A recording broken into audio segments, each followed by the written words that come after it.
And welcome, Hoosier fans, to another episode of Podcast on the Brink, your weekly dose of Indiana University basketball news and discussion. I'm your host, Jerod Morris. Podcast on the Brink is a joint production of the Assembly Call and Inside the Hall. For complete coverage of IU basketball, visit assemblycall.com and insidethehall.com.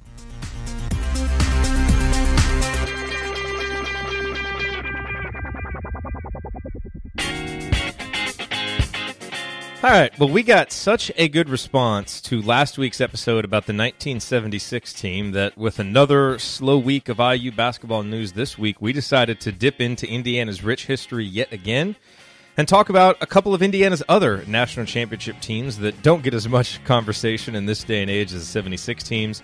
And those are the first two Indiana national championship teams, the 1940 team and the 1953 team. And who better to talk about those teams with than Bill Murphy? He wrote the book Branch. He is an Indiana basketball historian and absolutely one of my favorite people to talk IU basketball with. And so he is here to lend some insight on those teams under Branch McCracken and Branch himself, what he was like as a man, what he was like as a coach. Just a great era of IU basketball. And so Bill shares some stories with us about those teams. Before we get to that conversation, I want to tell you real quick about SeatGeek. As you know by now, I hope, buying tickets can be complicated and confusing, but there is a better way to buy with SeatGeek. SeatGeek is the smartest, easiest way to get tickets to every type of live event. Whether you're searching for a last-minute deal, planning a night out with friends, or need to find the perfect gift, SeatGeek will help you find the best seats at the best prices, and it's all fully guaranteed. There really is nothing quite like being there in person, whether it's a sporting event or a concert, and SeatGeek will help you get closer to the action for a great value. As I've told you before, I have used SeatGeek to buy Mavericks tickets, to buy concert tickets. I have the app on my phone, and it's just really easy. Because with a few taps, I can instantly find seats to anything, whether I'm buying them for myself or buying them as gifts, and that is fantastic. Because the app is designed to make your ticket buying experience easier than ever, which is why I recommend it, which is why I use it, and it saves you time and money by searching multiple ticket sites to compare prices and find amazing deals. And as I said before, every purchase is fully guaranteed, so you can shop for tickets on SeatGeek with confidence. Best of all, Podcast on the Brink listeners get $20 off of your first SeatGeek purchase. Just download the SeatGeek app and enter the promo code BRINK today. That's promo code BRINK for $20 off your first SeatGeek purchase. And now, let's talk with Bill Murphy. Oh, and real quick note, Alex is off this week, so it's just me and Bill. And here's our conversation now.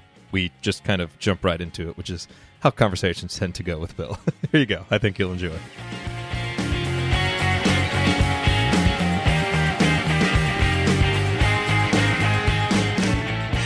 Hey, how's it going? Yep, it's Jerod.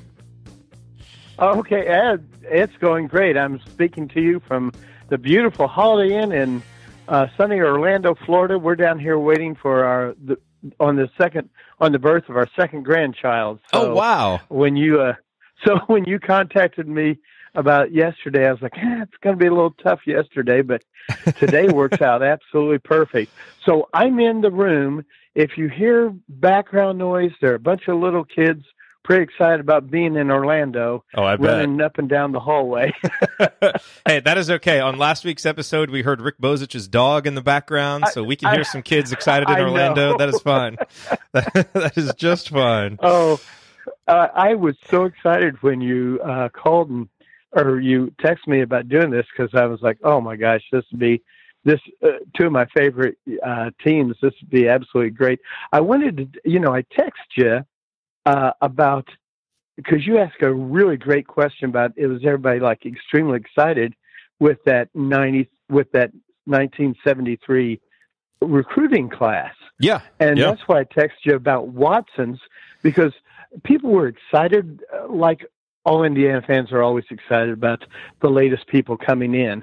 But I think it was a little bit tempered because everybody wasn't quite sure what it was going to be like with Knight, because it was a completely different situation than Watson. And everybody was so excited about those 5 Indiana All-Stars that were coming at once down to Bloomington, and especially with McGinnis, Downing, and Ritter. That team had finished 4th, and it kind of fizzled out at the end and had some real chemistry issues that I think that kind of tempered everybody's excitement about the 73 recruiting class until they actually saw what they could do. Oh, because they had the memory of McGinnis and Downing and Ritter not living up to what they were billed to be. Yeah.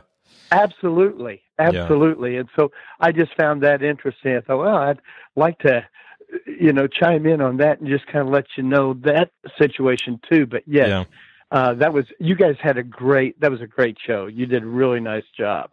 Well, thank you. It was a lot of fun listening to it. Well, and as I said, I recorded the intro already, but as I mentioned, we got a great response to that, and which isn't surprising because Indiana fans love hearing about the history, talking about the history, and so that's why I wanted to bring you on, because for people who don't know, obviously you wrote the book Branch, you wrote the Indiana Hoosiers fans bucket list with Terry Hutchins, you wrote the Cardiac Kids about the 1967 IU football team, and you are without question one of the most entertaining, enjoyable, and insightful people to talk IU basketball with, because you just remember everything and you have so many stories. And so when I thought, hey, let's talk about, a few of the other championship teams, this might make a fun series. Right. You were the obvious person to talk to about the 1940 and 1953 teams, because those teams were coached by Branch McCracken. He was, kind of the through line between those two teams. So I thought it might be useful to start just talking about Branch, because you can't talk about those teams without talking about Branch. And so tell us, for obviously, most of us weren't around when Branch was coaching, but talk about, but talk about Branch, because he was obviously a great player at Indiana before he was a great coach, and is just such a monumental figure in the history of IU basketball.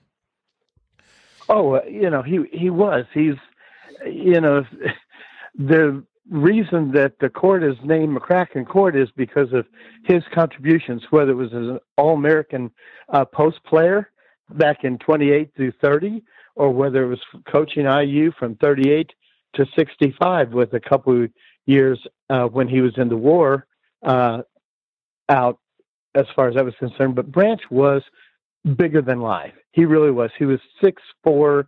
He was a huge man. In fact, from the 40 team, Bob Dorr and Herm Schaefer were wrestling around one time. And Bob talked about how immensely strong Branch was. He said, myself and Herb, we were wrestling, and all of a sudden we both get picked up by the neck and lifted up by McCracken, and he says, boys, we got to knock it off. He said, he goes, the strength of that man was unbelievable. And then when Walt was actually playing at IU in the 1959, 60, 61 season. Walt Bellamy. Walt Bellamy, yeah. Yeah, Ray Pavey was telling about a time that in practice, Walt wasn't practicing as hard as McCracken thought he should. And so McCracken took off his shirt and got in there and started playing center against Walt Bellamy. Now, this is in 1960, and he is, 6'4", and Walt Bellamy was 6'11", huge, great player for IU. And Pavey said, I couldn't believe, all of us couldn't believe how much he was taking Walt to school. And we thought he must have been an unbelievable player in his day for what he did. But yeah, Branch was unbelievable. And just a couple of funny stories that go along with the 1940 team is that Branch, when we were finally decided that we were going to that we were going to go in the NCAA tourney, and I'll talk about that in a little bit later. But after they had won the first two games, which were actually held in Butler Fieldhouse, now Hinkle Fieldhouse, and they were going out to Kansas City for the championship game, they were riding on a train, and Branch had taken the team into the dining car. The menus were in French. So Branch looked at Mary Jo McCracken, his wife, and he said, Mary Jo, you take. And she was kind of the mother to the team. She was a tutor to most of the boys and just kind of mothered them, took them along. They were a great combination as far as recruiting process, because when Branch had the families come in and they met both Branch and Mary Jo, they knew their sons were going to be well taken care of at IU. So it was a great combination. Well, he looked at Mary Jo and he said, why don't you take half the boys and explain the menu to him, and I'll take the other half of the boys. And Mary Jo looked at him and said, Branch, since when did you learn French? Yeah, I wonder how that conversation went. Yeah. So, so I'm not sure how well the boys that Branch had ate, but Mary Jo's half ate well. So you mentioned something there, because the 1940 team, that team finished second in the Big Ten, and Branch actually didn't win his first Big Ten title. Correct me if I'm wrong, but I don't think he won his first Big Ten title until the 53 team. But back in those days, But back in those days, only the conference champion made the NCAA tournament. So how did Indiana, because Indiana finished second to Purdue in 1940, so how did Indiana make the NCAA tournament that year? Well, it's a great story, and I'll just get into the 1940 team. It's a really great story. First of all, that team started out the season, they beat Wabash first game of the year, 37-24, and then they would win 9 straight games, go to Minnesota, and lose by 2 points. That was on January 13th, 46-44. Then they would go whole month. They'd win 4 more games. That's hard for most fans today to realize you only play 4 games within a month's time. But they would go to Northwestern and lose by 4 points, 40-36. Then 9 days later, they go to Ohio State. Now, remember, this team ended up 20-3, so they only lost 3 games. So their third loss was at Ohio State that year, and they lost. It was their only bad loss. It was 44-26. But interestingly enough, in that game, IU shot from the field 12 for 77. Holy smokes. Jeez. That's unbelievable, I know, for most people, but 12 for 77. And 2 of their leading scorers, a guy named Paul Curly Armstrong and Herb Schaefer, were 1 for 20 that game. Okay, so to put that in context, what was the style of play? Were these a lot of outside jump shots? Were these just missing a lot of inside shots? Like how was the game played then? It was both. Now, they didn't we weren't talking about 3-pointers here. And you're talking about set shots, because you're not talking about jump shots for the most part. You're talking a lot of set shots, a few jump shots along the way, a lot of inside shots, because this team was where the nickname the Hurryin Hoosiers came about, because this team was all based on speed. In fact, they were the smallest team ever to win the NCAA tourney. Their average size was 6 feet tall. That was it. Holy smokes. They didn't like a bunch of yogis running around out there. Yeah, absolutely. They had 2 players, brothers, Bill and Bob Menke, were both 6'3", and then their captain of their team, their senior leader, Marv Huffman, was 6'2". Wow. But after that, they were all they were not big players at all. Now, they were strong, but they weren't big players. And so you're talking about, but they ran like crazy. In fact, Sam Barry, of the coach for USC, who was one of the 8 teams, there were only 8 teams in the NCAA tourney that year. And Sam Barry's team, he was watching because they had lost to Kansas in their semifinal match. And he came away after the championship game saying he knew Indiana was fast. He just didn't know they were that fast. Wow. And so getting back to your original question, we played Purdue at home on the 10th of February and beat them by 7 points, 46-39. Then we would go to West Lafayette on the 2nd of March, and we would beat them by 6 points, 51-46. So at the end of the Big Ten season, and there were only 12 games in the Big Ten that year, Purdue was 10-2. Their only 2 losses were to IU. IU was 9-3, and then actually Ohio State was 3rd, and Illinois and Northwestern were 4th and 5th, tied 4th and 5th. Ohio State was 8-4, and Illinois and Northwestern were both 7-5. So when the tourney selection came about, and it was just a committee, in fact, Tony Hinkle was one of the men on the tourney committee, as well as George Keown from Notre Dame, and Bill Chandler from Marquette. Those were three of the members of the committee. And there's a great, there are two theories as to what happened, or two stories, I should say, as to what happened. The first story is that the committee, and we had beaten Butler at Butler that year, and we had actually beaten Duquesne at Duquesne by 2 points, and that was one of their only two losses all year. So we'd shown to be a really good team. We were 17-3 at the end of the regular season. And the committee, the one story is that the committee looked, saw that we had beaten Purdue twice, that we were 17-3 and really played very well. And they just said, we're going to select IU to be in that group. The other story is that they went to Purdue first, and Purdue, along with Piggy Lambert, their coach, said, no, look, we lost to Indiana twice. They deserve to be the Big Ten representative and be in this tourney. Wow.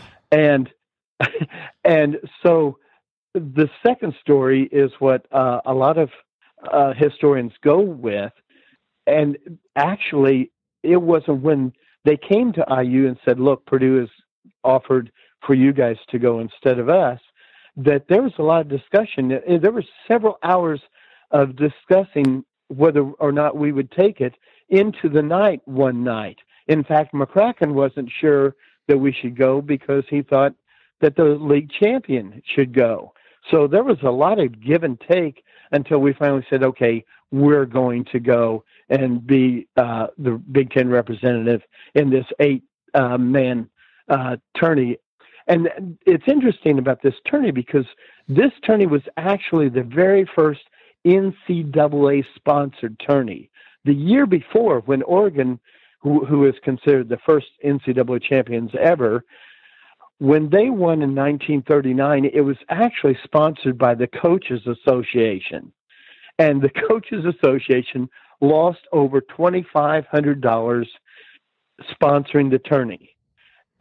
Wow. This sounds crazy today, but $2,500 back then, they were like, oh, we can't afford that kind of loss again. And so they gave it over, and the NCAA said, well, we'll take it over. So we actually won the official first NCAA-sponsored tourney. It is amazing how much things have changed in Isn't it? less than 80 years. That's incredible. Can you imagine Matt Painter saying, no, you know what, Archie, you guys beat us twice. You go to the NCAA tournament. Oh, I know. I mean, you go back to 74 when Michigan and Indiana tie. We're going to Champaign, Illinois, and whoever wins gets to go to the tourney. We're not, wow. We're not going to we're not going to draw straws here. We're not going to say, well, you won twice against us. Yeah, it's amazing how it changes and everything. And then that tourney, the first two games in our bracket, because there were only two brackets, in East and West bracket, the first two games were held at Butler Fieldhouse. And we played Springfield in the first game, won 48-24. Doubled the score on them. Wow. And then we played Duquesne, who we had beaten by 2 points at Duquesne earlier in the year in the second game, which was held the very next night. They were the 22nd and 23rd of March, and we beat them by 9 points. And that's when we had the chance then to go to Kansas City. And we played Kansas in Kansas City at the Municipal Auditorium there. And a couple of interesting, I've already told you the story about the train ride, which was interesting. But when they got there, McCracken had coaches meetings he had to go to. And so he went, well, the boys really wanted to go see this sensational new movie that was out, Gone with the Wind. And so they wanted to go. Well, Gone with the Wind's a very long movie. In fact, it has an intermission. Well, Mary Jo knew that McCracken would be really upset because he had said he didn't want them going because he didn't want them sitting the day of the game in the movie theater that long. Well, Mary Jo took him anyway. And at intermission, I love this stuff. This stuff is so good. At intermission, Mary Jo took them out of the movie theater and made them run around the block a few times just to keep their legs in shape, and then come back in and watch the rest of the movie. It's such a crazy visual to think about. It's amazing. Can you just see it? Okay, wait a minute here.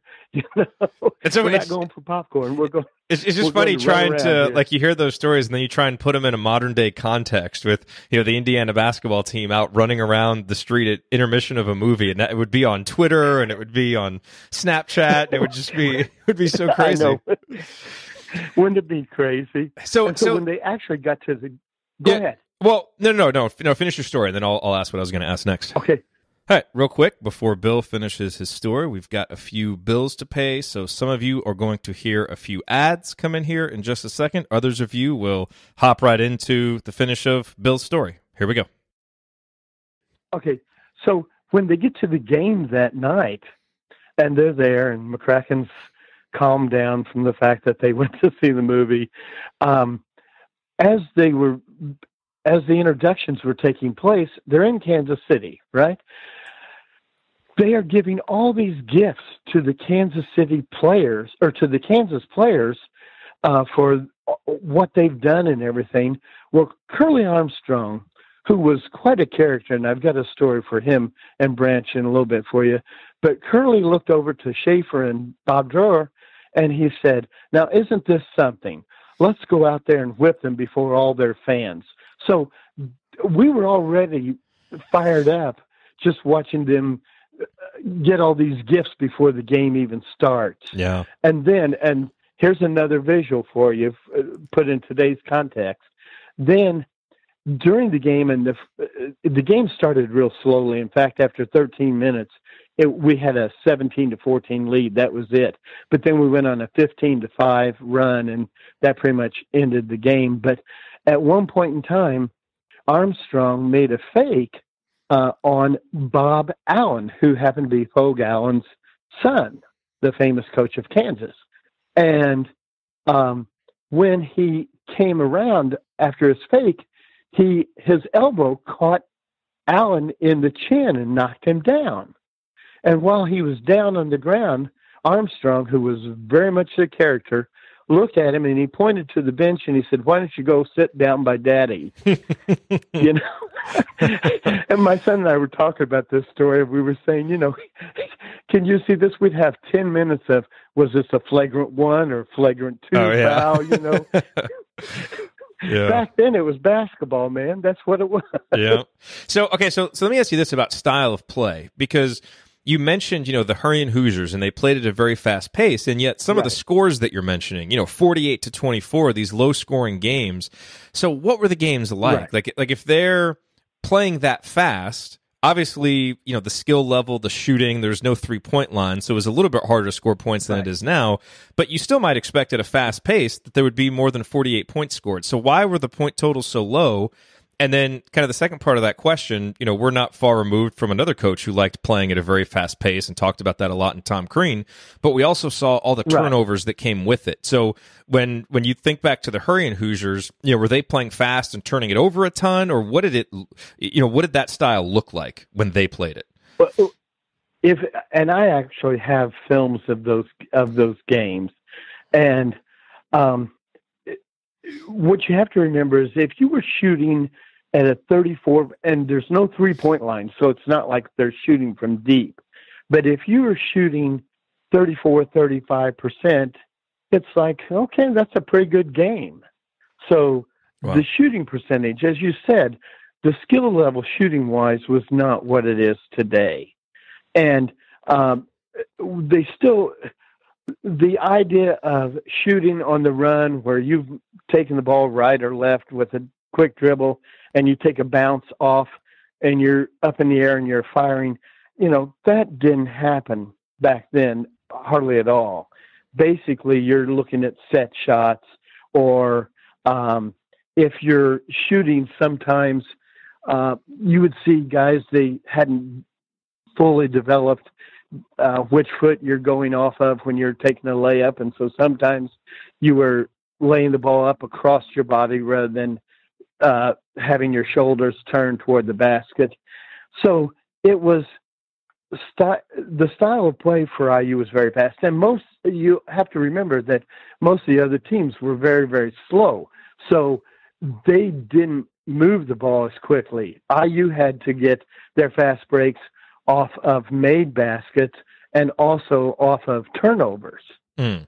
So this is a revolutionary style then that Branch was playing at the time. Oh my gosh, yeah. The neat thing about Indiana history, as far as basketball is concerned, is that Branch McCracken actually started this fast break offense, and then you had Knight that comes in later and creates this motion offense.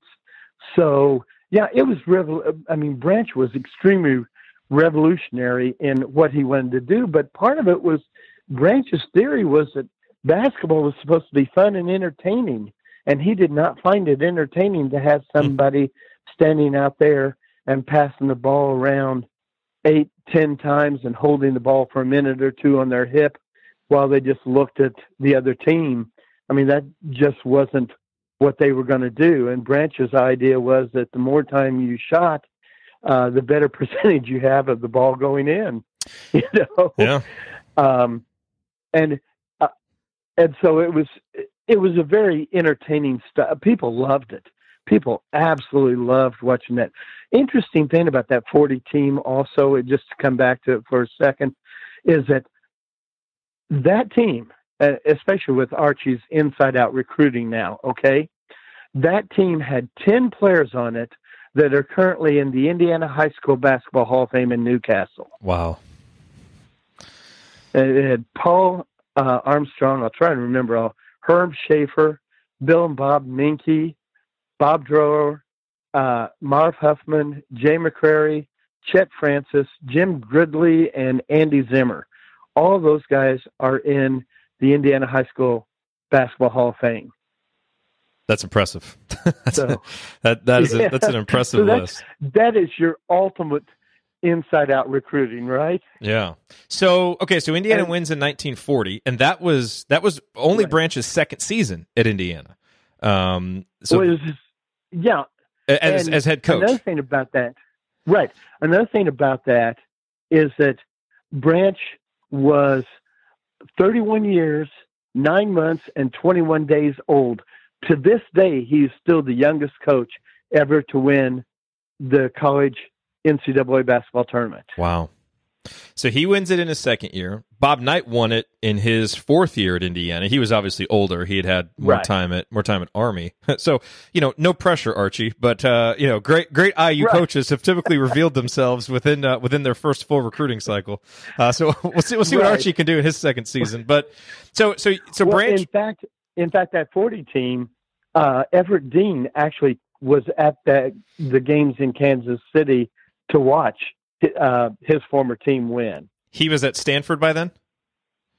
Or was he was at Stanford by then. He had gone out to Stanford because they had offered him to coach both basketball and baseball, and he's the only person to be in both the Basketball Hall of Fame and the College Baseball Hall of Fame. Wow. And he coached Branch, correct? Everett Dean? Yeah, he coached Branch. Yeah. Everett Dean actually coached our first 3 Big Ten championships. Mm-hmm. Those are the only 3, by the way, I did not see. Oh, the first 3? I did miss the first 3. I know a lot of people think I'm probably 100 years old, but I did miss the first 3. So Indiana wins in 1940, and again, Branch didn't win a Big Ten title until all the way in the 1953 season. But that season, the 1952-53 season and the 53-54 season, one of the greatest 2-year stretches in Indiana basketball history by any measure, because the 53 team won the title. The 54 team brought a lot of the principal players back, like Don Schlundt and Slick Leonard, but they only ended up going to the Sweet 16. They brought everybody back. Yeah. They brought the entire starting lineup back, yeah.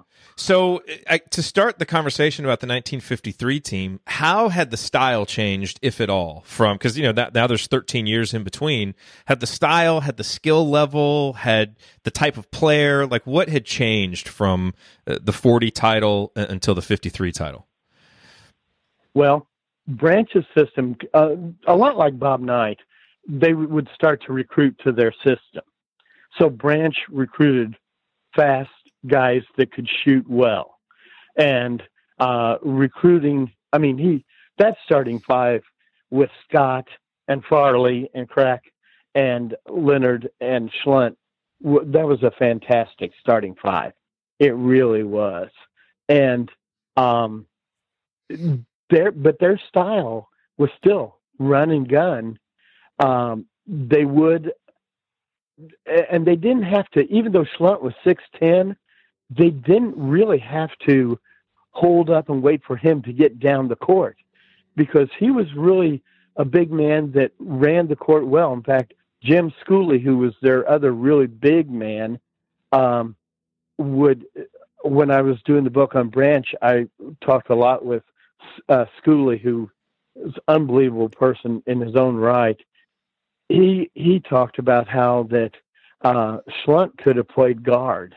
He was that kind of a player. He was that versatile. And so the style of play was pretty much still the Hurryin Hoosiers. We were pretty much the Hurryin Hoosiers throughout Branch's entire coaching career. But that team obviously was a lot taller. In fact, their average height was 6'4", and the other team in the nation that was really, really good that year, other than Kansas, was Illinois. In fact, Illinois started the season favored as both the Big Ten championship team and the NCAA championship team. They were favored to win both. And they were very, very good. In fact, the Illinois game that we played at home against Illinois on the 17th of January, that was the big game of that entire year, because that team started out. Now that team was 23-3. The 40 team was 20-3. That team was 23-3. We killed Valparaiso on the first game of the year. Then the very second game, we played Notre Dame and lost on a last-second shot, 71-70. 7 days later, we go to Kansas State, and we lose on a last-second shot, 82-80 to Kansas State. And then they would turn around and just go on a streak that was absolutely crazy. But on the 17th, we were 6-0. Illinois was undefeated. They were coming to Bloomington, and McCracken said, rightfully so, whoever wins that game is, in the driver's seat to win the Big Ten title. And that game actually went 2 overtimes. We actually won 74-70. Dick White and Dick Farley hit free throws that actually helped us win that game in double overtime. And here's where the game kind of slowed up. With 5 minutes to go in the fourth quarter, and during those times we played quarters, not halves. Indiana was ahead by 5. Illinois caught up. Indiana held the ball for the last minute and 14 seconds with Leonard holding the ball, and with 2 seconds to go, Leonard took a shot that hit off the back of the rim, went over the backboard, and the game then went into overtime. But IU would win that game 74-70. And in fact, the story is that because that game was on television, because, and I'll shamelessly plug my book, Branch. If you read chapter 11 in Branch, it talks about that IU became the first college to broadcast a regular season basketball game on TV, and it goes through the whole story of that, and it's a really interesting story. So Branch goes home that night, and they're doing a tape delay broadcast of that game, and he's pacing the floor listening to it, even though he knows we've won in double overtime. But he's still pacing the floor, just anxious about how that game goes. Wow. But in that season, we beat Butler 105-70, and that was the first time that IU had ever scored over 100 points. Yeah, and the scores look and a lot more modern in that season when you just look yeah, down oh, the they schedule. were. Yeah. Well, and it wasn't a matter of a different style of play. It was just a matter of the skill level had gone up so much. Yeah. And, that we see it today. The skill level today's changed a lot more than the skill level back then. Now, I will say the athleticism, I'm not quite sure sometimes about using proper form, but yeah. but we'll say the skill level's gone up a lot. But also that year, we beat Purdue at home 113-78, and that would be the first time. That was on the 23rd of February. That was the first time IU ever scored 100 points in a Big Ten game. It would be until 1958, again against Purdue. This is kind of nice for us IU fans. Against Purdue, we beat them 109 that year.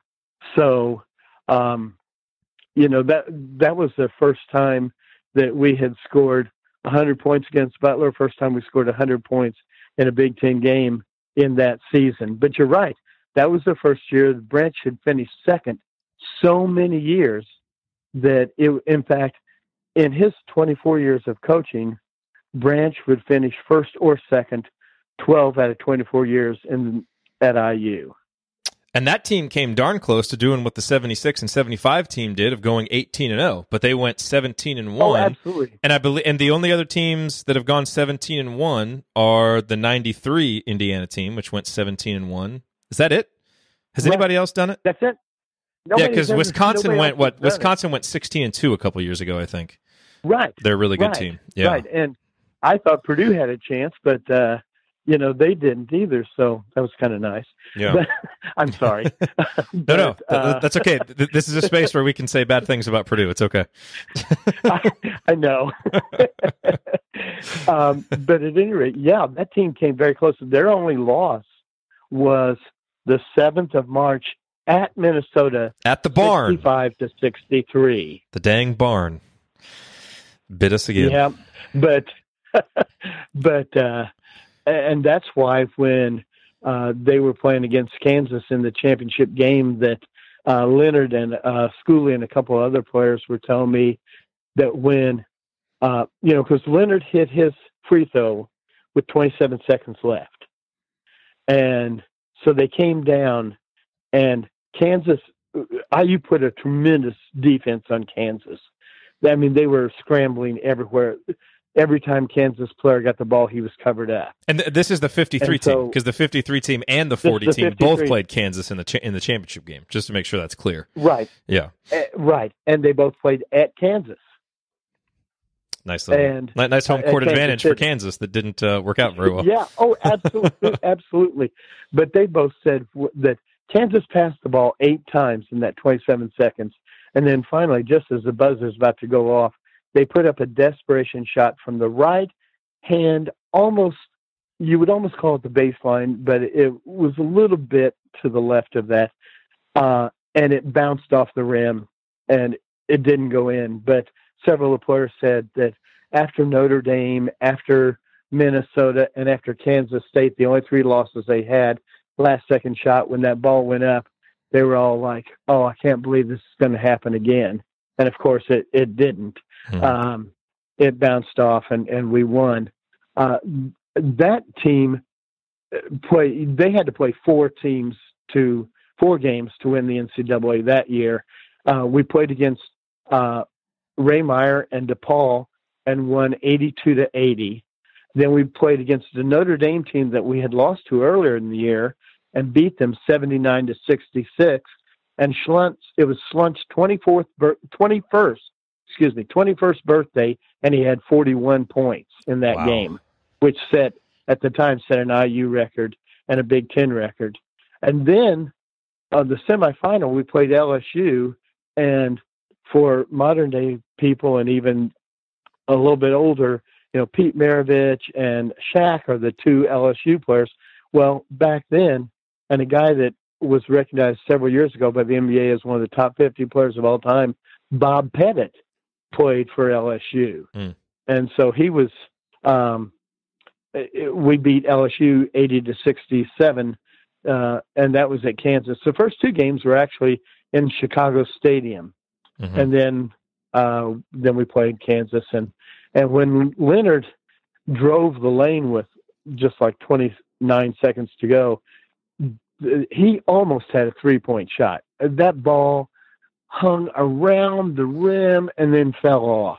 And then he went to the free throw line. His first free throw actually hit the front of the rim, was short. And then his second free throw was nothing but net. And of course, in the famous quote, they were talking to McCracken afterwards, and McCracken said, Bob Leonard, he's got ice water in his veins, and they went up to Leonard afterwards and they said, "Hey, coach says you have ice water in your veins." And he goes, "Well, if it was ice water, it sure was awful warm going down my legs." That's a great line. Which was really good.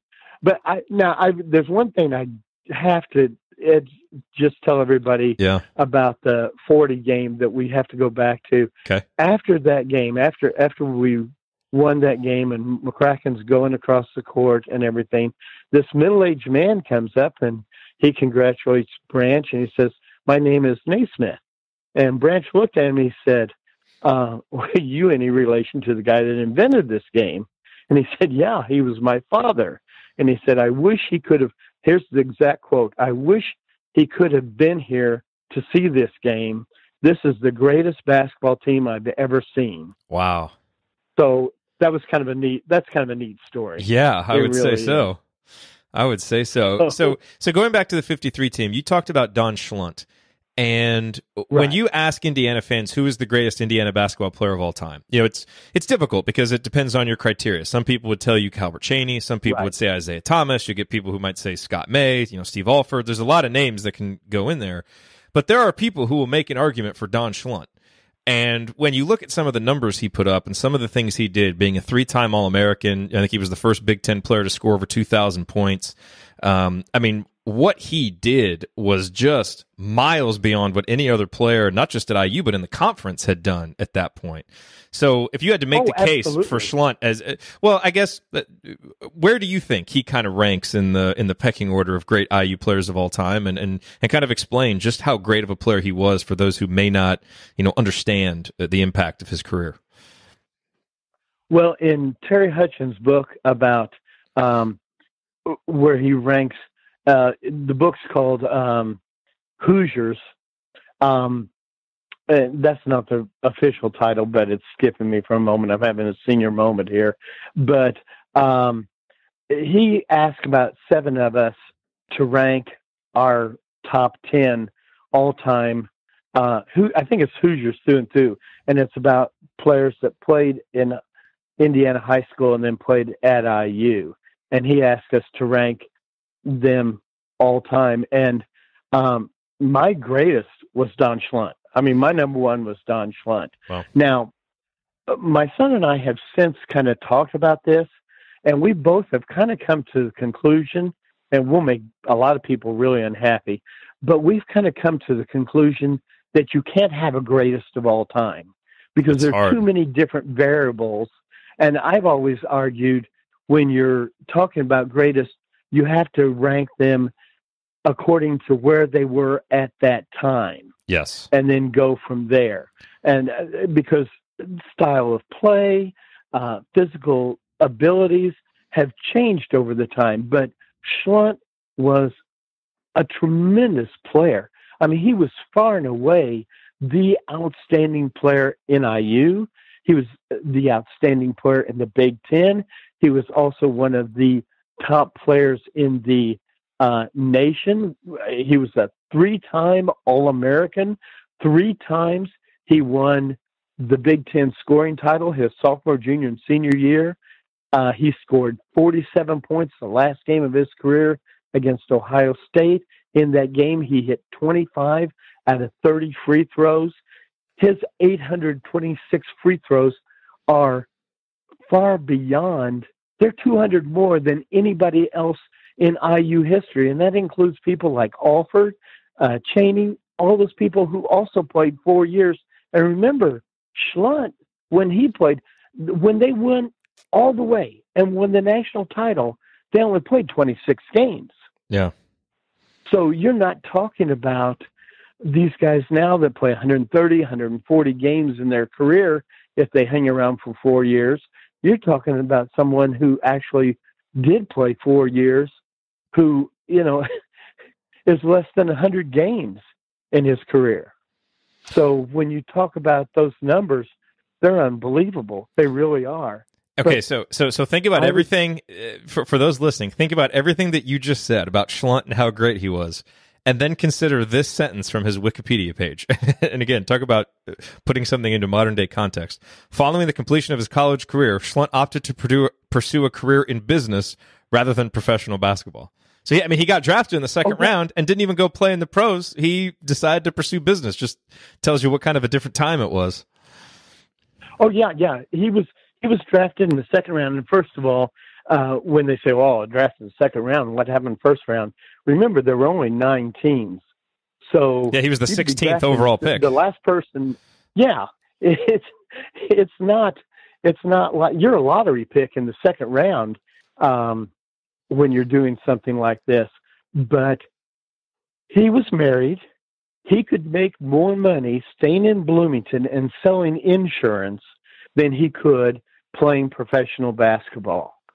So that's why he was drafted. If you look, I think Wikipedia, says he was drafted by Philadelphia. He was actually drafted by Syracuse. Yeah. But Syracuse became Philadelphia. Okay. When the NBA was changing around, it's like Rochester, New York became Cincinnati Royals. It became the Kansas City Omaha Kings. It became the Sacramento Kings.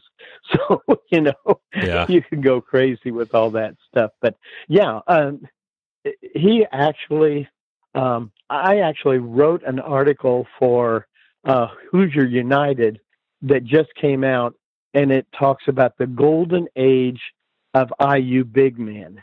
And it's kind of an interesting read.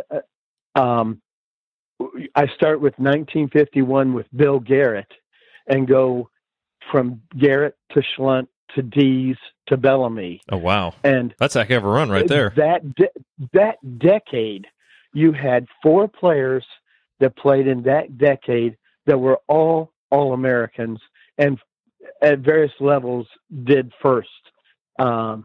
And unusual things. So, and I'm guessing there's no coincidence that Branch McCracken, who kind of revolutionized post play when he was playing, was the guy who coached all of those big men. I mean, did he have a knack for recruiting big men because of his experience as kind of a revolutionary post player? Yes and no. Yes, he had a knack for recruiting big men because of his post play, and his post play actually. He was injured in one game, and he never missed a game when he was playing, but he was injured. And so Everett Dean said that they decided to play him with his back to the basket and just have people cut left and right off of him, and he would pass the ball to him. And then he learned that he could turn around and just hit a jump shot that way. And that kind of began how they were beginning to play the post play. And Dean always said that McCracken was the first guy to play the post the way it was played now. Now I'm talking about 20 years ago. Yeah. Of course, now post play, they're out shooting threes. Don't get me started. But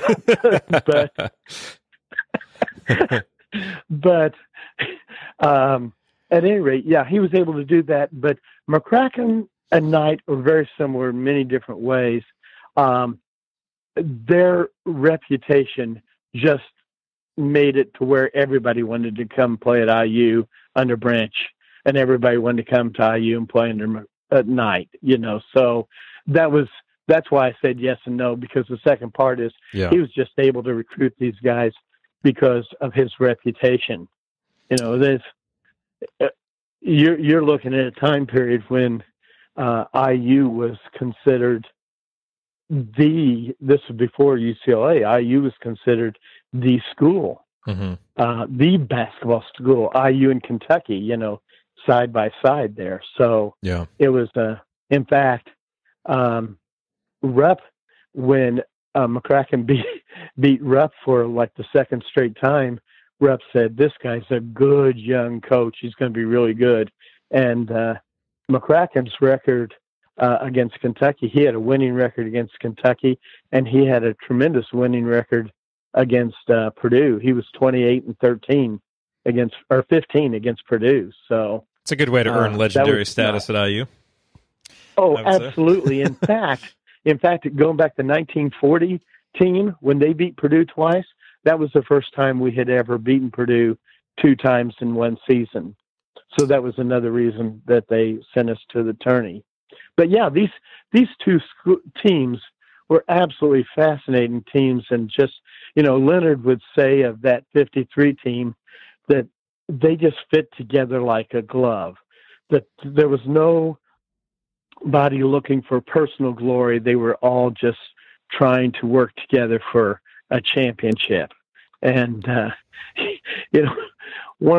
another story I love of Branch, and I'll just tell you 3 here real quick, and I know your time's limited, but I know this is great. Another story of Branch was that a bunch of Branch's old cronies had come to talk to him before the game one year, and one of the guys kind of got bored and had fallen asleep against the locker, and didn't hear the rest of them leaving as the team was coming in for Branch's pregame pep talk.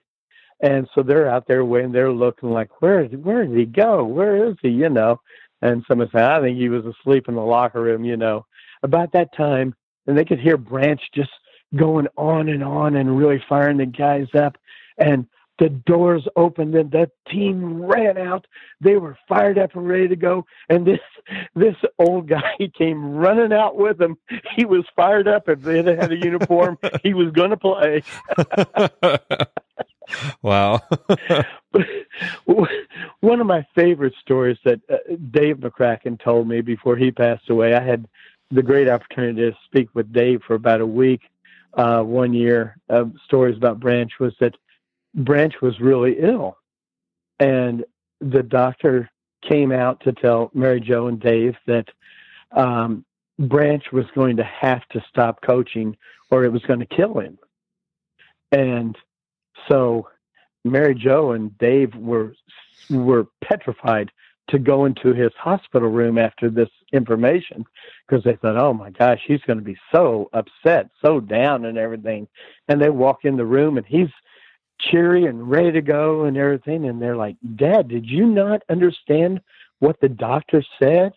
And he looked at him, he goes, yeah, how many people know how they're going to die? Wow. That is spoken like a true coach right there.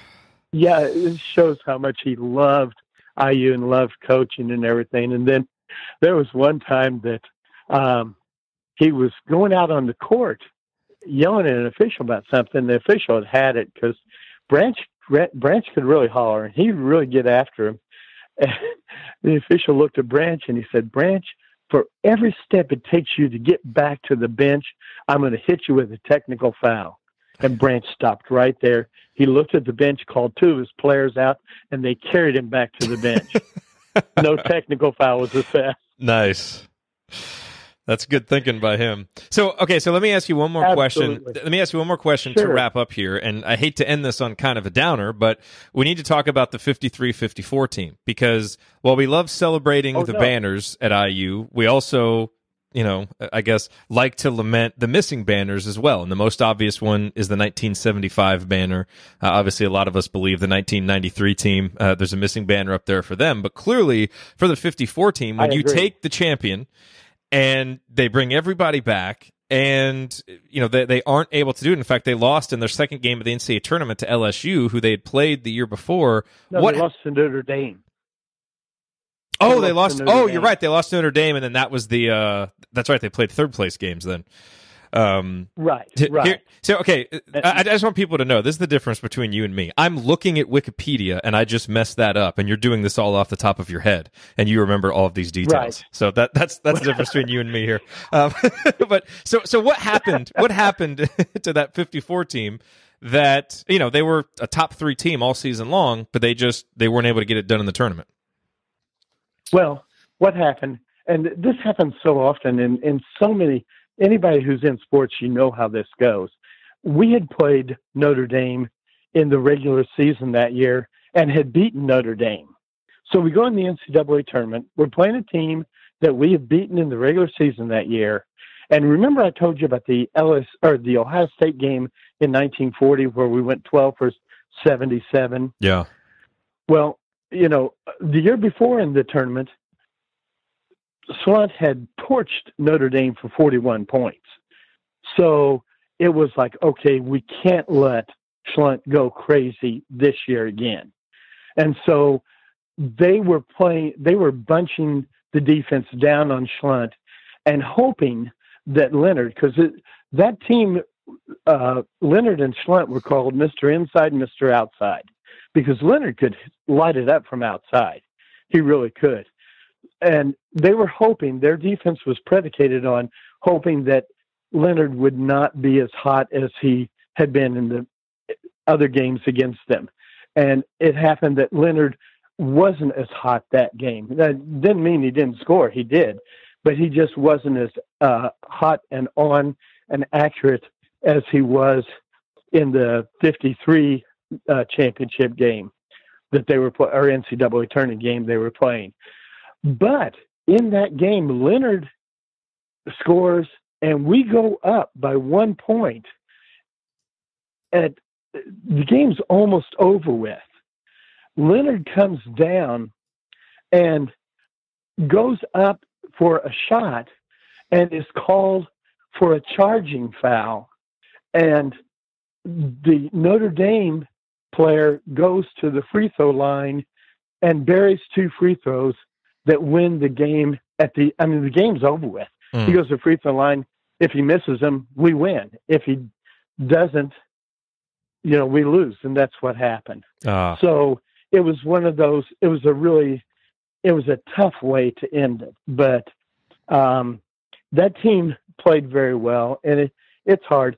And as far as like the Missing Banners, and that's a great book by Terry, it is. Missing Banners. And when I talked to him about that, another team, it's a tearjerker. That really is another team that really should be in there is the 1960 team. Oh yes, because the 1960 team actually may have been McCracken's best team ever. I mean, they were tremendous with Bellamy and everything. That team only lost 3 games all year. They all happened to be in the Big Ten. And after they lost at Ohio State, and they had the lead at the end of the game, and Ohio State came back and just won by 1 point. They went on a roll, and they won their last 12 games of the season, including beating Ohio State at home by 16 points. Mm-hmm. And that was the Ohio State team that won the national championship. So that team very easily, and McCracken was always disappointed that team couldn't have gone and played in the national title or national championship games. And he took the blame himself on that one. He said, we could have possibly lost a game or 2 at the beginning of the year. He said, I had them so hyped up. They went down to the Bluegrass Classic and beat a Louisville team and won the Bluegrass Classic, and then won the Hoosier Classic up at Butler. And they won both of those. And that was, he said that kind of, that they got in there and they kind of took it easy the first couple of games, or they were playing off of their laurels. Yeah. And then when they got beat a couple of times, they woke them up, and then they turned around and won 12 straight games. Yeah. Well, it's a good thing that the tournament is more expanded now, because you tell these stories and you realize how many great teams were left out of the NCAA tournament, before they expanded it. So much better the way that it is today. That's for sure. Because that team finished second in the Big Ten that year, and they could have easily, with being on the road they were on, they could have easily just gone through the 4 games and been national champions very, very easy. Yeah. But that's the way it goes. That is. It's like the 73 team would not have been playing in the Final Four had it been under the old ways, because there was a tie that year, and we had been sooner than the other team. The way the Big Ten used to do it is if you tied, whoever had been to the NCAA tournament more recently, they had to sit out and the other team got to go. Well, that happened. I'm glad we got those silly rules figured out. Yeah. My goodness. Yeah. I am too. My goodness. I am too, although I can tell you in 74 when we were at Champaign, that was a long drive home after we lost to Michigan that game. Oh, yeah. But, the history of Indiana basketball is so much fun. It really is. And, it is. Well, and it's fun talking about it with somebody like you that remembers so many details and has so much enthusiasm for telling the stories. So thank you for all that you do for preserving and celebrating IU history, because it's always a joy talking with you about it. Well, I will tell you that I do have a fourth book coming out. Oh, you do? And it's coming out. Yeah, it's coming out the end of, it'll be out this fall. And it's my first venture into a children's book. Oh, wow. And it's called Am I a Hoosier? And the basic premise is that this little boy is actually born in a different state, but all his grandparents live in Indiana. And so he goes, and then they move back to be close to his grandparents. And he does all the things that a kid would do in Indiana growing up.